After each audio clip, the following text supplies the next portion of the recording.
difficult to focus on,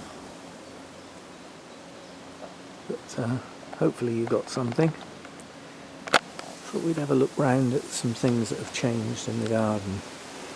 These geraniums between the two laurels have come into flower now. These are attractive. Now this, I believe, is a soil thing, a pH thing, something like that, because these geraniums came from my other house and they were almost blue and now they're pink. Well, the only thing that's changed is the soil they're in. Anyway, I thought we'd have a look around and see what's changed. And the good news is the buddleia, this one, there's two different buddleias in here. You can see the difference between the leaf colour, this one and this one. Well, this one with the greeny coloured leaves has now got quite strong looking buds, so this is going to be in bloom. Now at the moment that's drooping, that's dry, despite the amount of rain we had. So I'm going to have to go round with the hose this evening. I don't want to do it while it's bright sunshine. But yeah, you can see that geranium there, which gets the most sun. Those two there are basically shaded a lot by the laurel, which needs a good trim, but that one isn't, so that one's drooping, so that needs water. Yeah, so other things that have changed, let's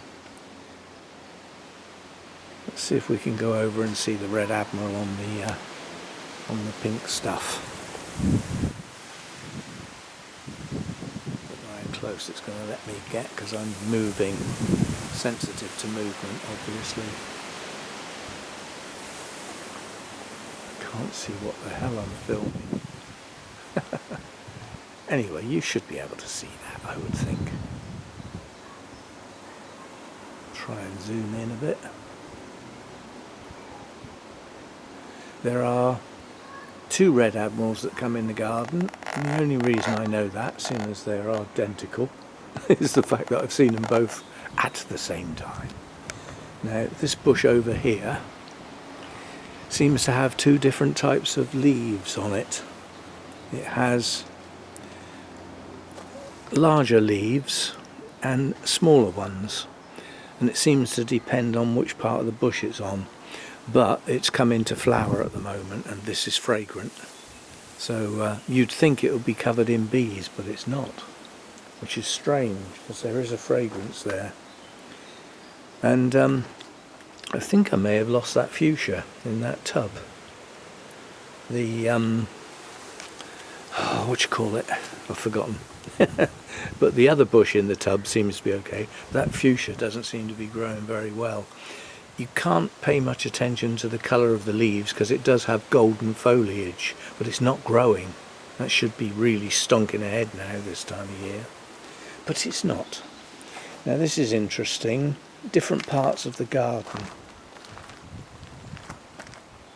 This ground cover here was 4 pieces, 1, 2, 3, and a little one in the middle, so 4 pieces. And so was that. But then that was underwater for a lot of the winter. Probably didn't do it a lot of good. And then, see, I tried to match things up. Then you've got this bit of ground cover here, which had a matching set here, which has died. So that bit's been lost. So, anyway, the Chilium, or whatever it's called, that's got buds on now, so that's pushing on nicely. That really doesn't like to be wet, but it also doesn't like to dry out totally in a pot, so again that will need some water. The pots aren't actually dry, because when these pots dry out, the rosemary wilts, the ends turn over when the pot's dry, so the pots aren't too bad, but the lavender's coming out now, so we've got some fragrance of lavender, as well as the rosemary if you touch it. It's not fragrant until you touch it, and then it is. So things coming on over in this corner. This buddleia here drooping a bit, needs water. But no sign of actual blooms in the shoots yet. Don't worry, I will get water on these, but I don't want to do it while they're in full sun. The cuckoo flower, some of the spikes on here are going over, they're on their last legs. But look, there's more coming. And we have something else in this pot that looks like creeping Jenny. And then whatever I planted in the pot is also in there and growing on now. Some funny things going on. The lavender pear either side of the path are now starting to show some good signs of new growth at long last. I thought they were going to die, so we're not doing bad there. And then up in here, the Himalayan honeysuckle.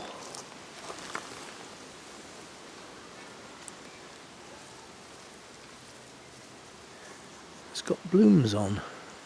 I'm just trying to find a decent one because a lot of them have come and gone. They don't last long. It's a matter of each shoot. You have to look at it. Ah, is that one that's still okay? Yeah, lovely little blooms. It's like a cluster of buds that turn into blooms with a centre cluster. Unusual looking thing. As I say, that could probably do with some water as well. That climber that's starting to really show itself now needs cutting back. It's a type of there's something that's very poisonous, deadly nightshade.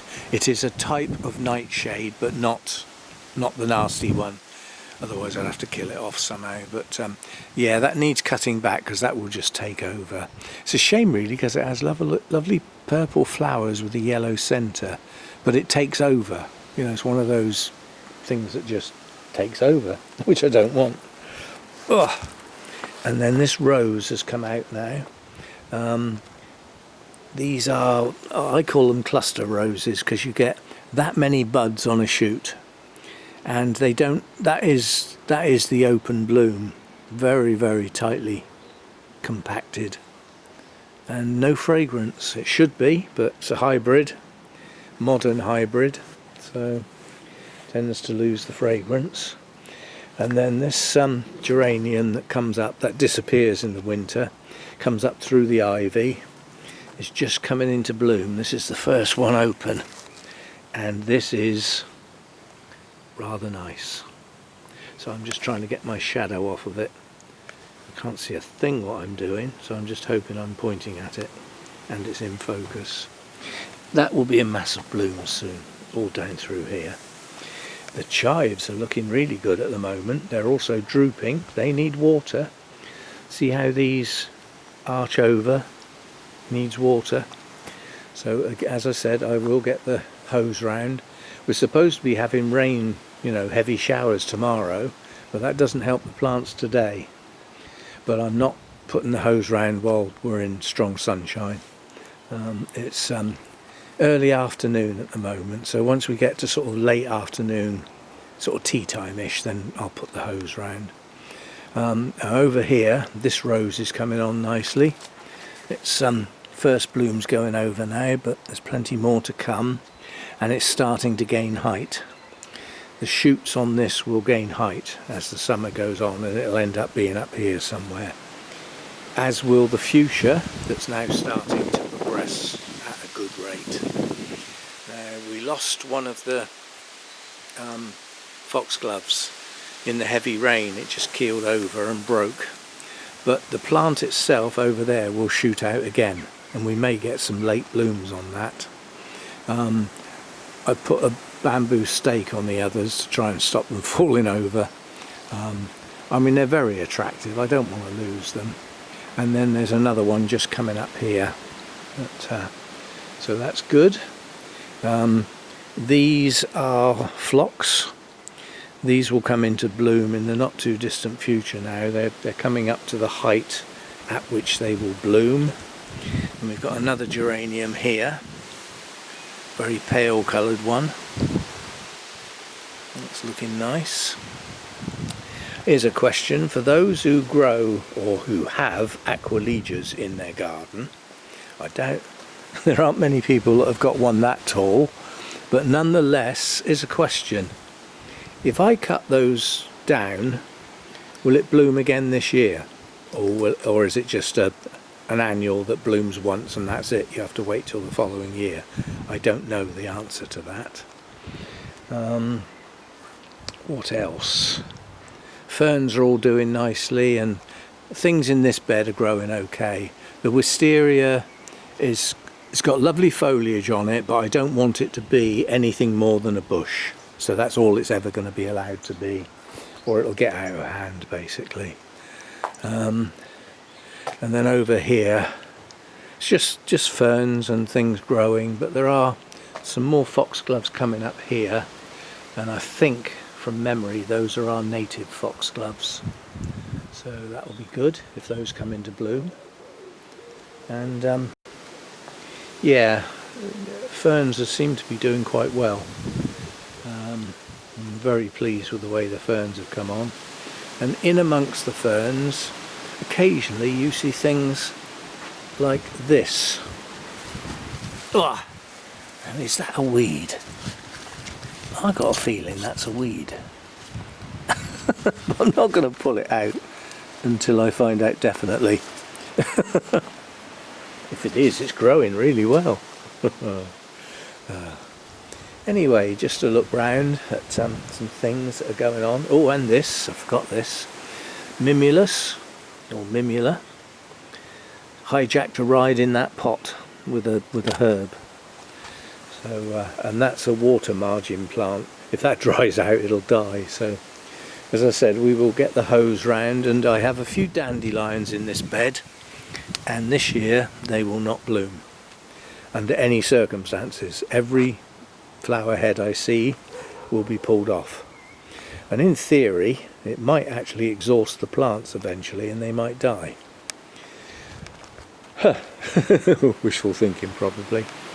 Anyway, that's a lovely little group of foxgloves down through there, and we'll end on that.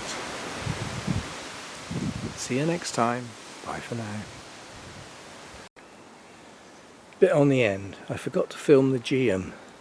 Now this has survived the winter from last year and is pushing up lots of shoots. I was hoping that they would be self-supporting, but certainly the first one isn't. This one flopped over, but lovely red blooms, yellow centre, and multi-bloom heads basically. They keep flowering, you deadhead them and they just keep going, but it's got quite a few spikes coming on. We've got one here, one here, one here, another one over here with buds on.